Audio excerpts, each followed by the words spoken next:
This is an interesting little comment from our friend Jeff Rodriguez. And hey, Jeff, it's great to connect with a lot of our friends on the show from past seasons. Once again, this show's gone through some transitions. We went dark for a couple of months, several weeks.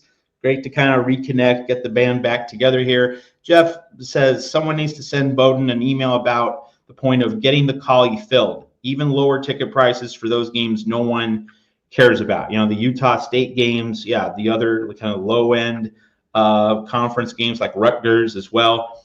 Ethan, what do you think? $5 nosebleed seats at the Coliseum, or maybe like a family pack, like $20 gets you a game ticket, a hot dog, a drink, and maybe and a parking spot.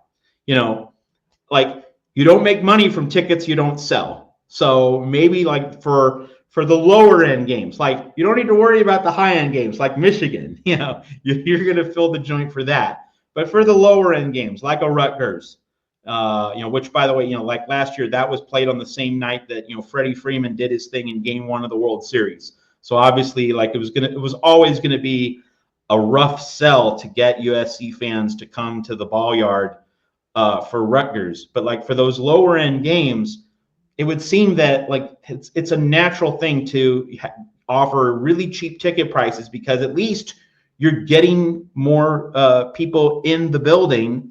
And again, if you don't buy tickets, you don't get any revenue at all. Seems like a decent thing for USC to do, and it would make sense. Yeah, that's kind of something that I've really thought about a lot in my time as a student.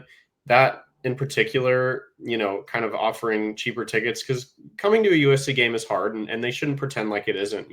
Like traffic is always difficult. There's not a lot of places to park, and the places that you can park are really expensive. It's just, driving in LA is difficult. Like it takes a lot of mental energy, especially when there's so many other things to do and in our current age when there's so much entertainment just at your fingertips. So I think, appealing to the fans is something that they should try. And that might mean lowering prices. I think it could also mean just kind of upping their promotional game. I know a lot of other sports, the basketballs especially, have done a lot of, like t-shirt giveaways, hoodie giveaways, incentivizing especially students to kind of get out to the games. And it feels like USC football doesn't really do that too much. Like I think the only item that I can ever remember receiving for free at a USC game is like a poster. Like there's never, or, sometimes at a spring game, they'll give away a t-shirt or, like a hat or something like that, but they don't even do the spring game anymore. There's not that kind of fan event of appealing to fans in that way.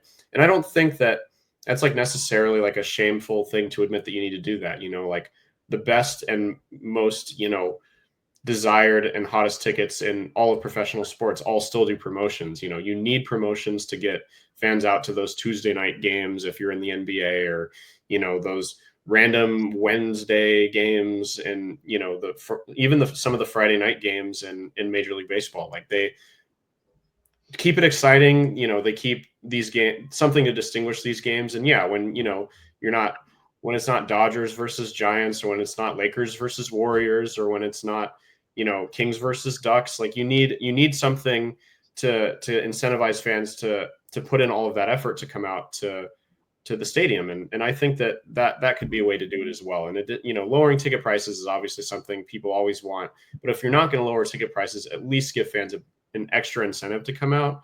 And my thought has always been to look into being a little bit better about promotions and just kind of fan relations in that way.